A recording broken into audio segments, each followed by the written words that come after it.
নমস্কার। ঠাকুর মা স্বামীজি আর আমার গুরুদেবের চরণে প্রণাম নিবেদন করে শুরু করছি আজকের পাঠ। আজ আমি আপনাদের শ্রীমৎ স্বামী ভূতেশানন্দজি মহারাজের বলা বাইবেলের একটি গল্প দিয়ে শুরু করব। 10টি কুমারী মেয়ে এক রাত্রে প্রদীপ নিয়ে বরকে আনতে গিয়েছিল, কিন্তু বরের আসতে দেরি হচ্ছিল। তারা অনেকক্ষণ অপেক্ষা করছে। ওই 10 জনের মধ্যে 5 জন প্রদীপ এবং তেল নিয়ে গিয়েছিল, বাকি 5 জন শুধু প্রদীপ নিয়ে গিয়েছিল, কিন্তু তেল নিয়ে যায়নি। দ্বিতীয় দলটি প্রথম দলকে বলল, আমাদের একটু তেল দেবে? কেউই দিল না। তারা তখন তেলের সন্ধানে গেল। ইতিমধ্যে বর এসে গিয়েছে। যাদের প্রদীপে তেল ছিল তারা উজ্জ্বল প্রদীপ হাতে বরকে নিয়ে বাসর ঘরে গেল, কিন্তু ওই মেয়ে 5টি যাদের তেল ছিল না, যারা তেল আনতে গেল, বর দেখার আনন্দ থেকে বঞ্চিত হলো। যাদের প্রদীপে ধৈর্যের ইন্ধন নেই, এমন ভগবৎ সন্ধানীদের ক্ষেত্রেও এই রকম হতে পারে। আমাদের অন্বেষণের উদ্দেশ্য এত মহৎ যে তার জন্য কী পরিমাণ মূল্য দিতে হবে সেটা বড় কথা নয়, বরং কোনো মূল্যই এখানে যথেষ্ট নয়, কারণ তিনি অমূল্য সম্পদ। এ সম্পর্কে বেদেও একটি কাহিনী আছে। একজন পবিত্র সোমলতা বিক্রি করতে এসেছে, সোম যাগের জন্য যা অপরিহার্য। এক ব্যক্তি ওই যজ্ঞ করছিলেন, তাই লতা কিনবেন বলে দরাদরি করতে লাগলেন। তিনি শুরু করলেন 20 কড়ি দেবেন বলে। তারপর ক্রমে দাম বাড়তেই লাগলো, কিন্তু বিক্রেতা কেবলই বলে, রাজা সোম তত এব ভূয়াৎ, সোমের দাম তার চেয়েও বেশি।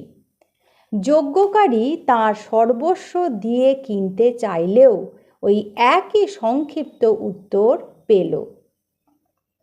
শেষ পর্যন্ত যজমান যখন বুঝলেন যে তিনি মূল্য দিয়ে কিনতে পারবেন না, তখন সব সোমলতা সে লুট করে নিল।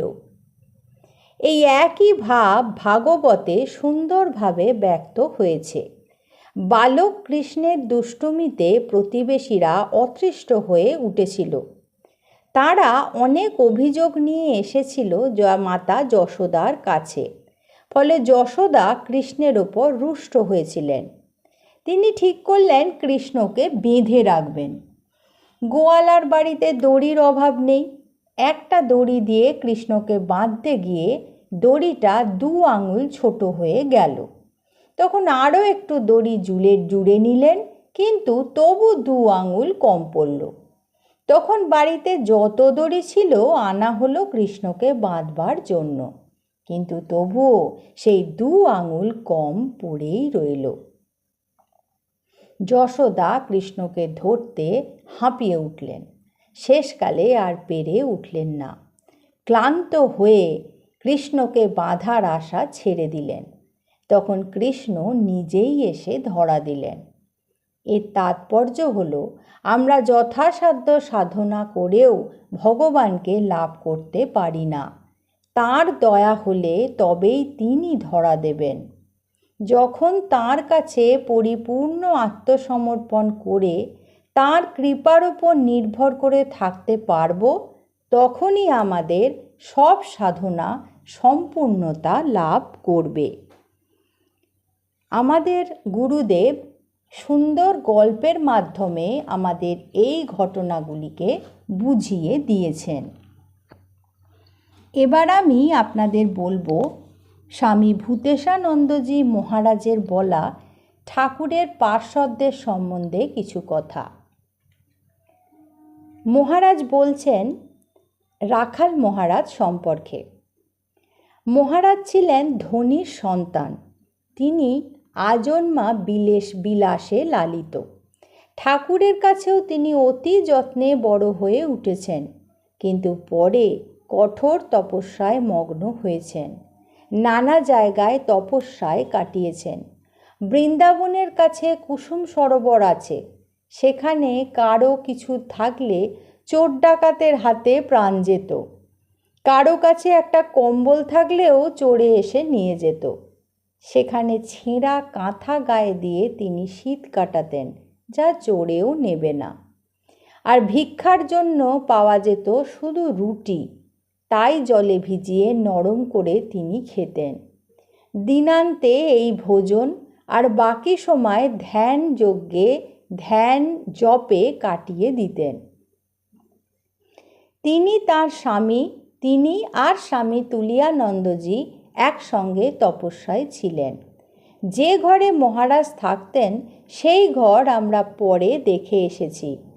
ঠান্ডা পাথরের বাড়ি, শীতের সময় দারুণ ঠান্ডা, আশেপাশে দরিদ্র লোকেদের বাস। কোনো সাধু ভিক্ষা করতে গেলে তারা আর কি দেবে, তারা শুকনো রুটি দিত, তাতেই কোনো রকমে খেয়ে জীবন ধারণ করতে হতো। কিন্তু মহারাজের তাতে কোনো ভ্রূক্ষেপই ছিল না। এমনই তপস্যার ভাব মহারাজের চিরকাল ছিল, এবং পরে সাধু ব্রহ্মচারীদের ভিতর যাতে এই ভাব সব সময় জাগ্রত থাকে সেই জন্য জ্বলন্ত ভাষায় ত্যাগ বৈরাগ্যের উপদেশ তিনি দিতেন। স্বামী শুদ্ধানন্দ মঠের গোড়ার দিকে সংঘের পরিচালকবৃন্দের অন্যতম এবং যুগ্ম সম্পাদক ছিলেন। সংঘ পরিচালনার জন্য পরিচালকবৃন্দের মাঝে মাঝে মিটিংয়ে বসার প্রয়োজন ছিল। মহারাজ মঠের প্রেসিডেন্ট, তিনি না বললে কি করে মিটিং হবে? শুদ্ধানন্দ মহারাজ বলতেন, মহারাজ, আমাদের একটা মিটিং ডাকা দরকার। তখন স্বামী ব্রহ্মানন্দজি উত্তরে বলতেন, এখন থাক, আমার শরীরটা ভালো না। তিনি মিটিং পছন্দই করতেন না। বলতেন, মিটিংয়ের নামে আমার গায়ে জ্বর আসে। সহজে মিটিং করতে তিনি রাজি হতেন না। অনেক সাদাসাদি করলে তবে রাজি হতেন। স্বামী শুদ্ধানন্দ মঠে হয়তো উপস্থিত নেই, পরিচালকদের অন্যান্যরা হয়তো বললেন, মহারাজ, একটা মিটিং করা দরকার। মহারাজ তখন বলতেন, স্বামী শুদ্ধানন্দ নেই তো মিটিং কি করে হবে? মিটিং যখন হতো মহারাজ চুপ করে বসে থাকতেন আর একটু একটু তামাক খেতেন। সবাই আলোচনা করছেন, মহারাজ কিছুই বলছেন না। সব তর্ক বিতর্ক শেষ হলে হয়তো স্বামী শুদ্ধানন্দ বললেন, মহারাজ, এখন সিদ্ধান্ত কি হবে? মহারাজ তখন বলতেন, এই করো, যা বলে দিলেন তাই লেখা হলো। মহারাজ এত যুক্তিতর্কের ভিতর যেতেনই না, কিন্তু সকলেই জানত যে এই পুরুষের সিদ্ধান্ত ছিল অভ্রান্ত। আজ এই পর্যন্তই। পরবর্তী পর্বে আমি আপনাদের এই রকমই কিছু ঘটনা শোনাব। ঠাকুর, মা স্বামীজি আর আমার গুরুদেবের চরণে আপনাদের সর্বাঙ্গীন মঙ্গল কামনা করি। আপনারা সকলে ভালো থাকুন, সুস্থ থাকুন। নমস্কার।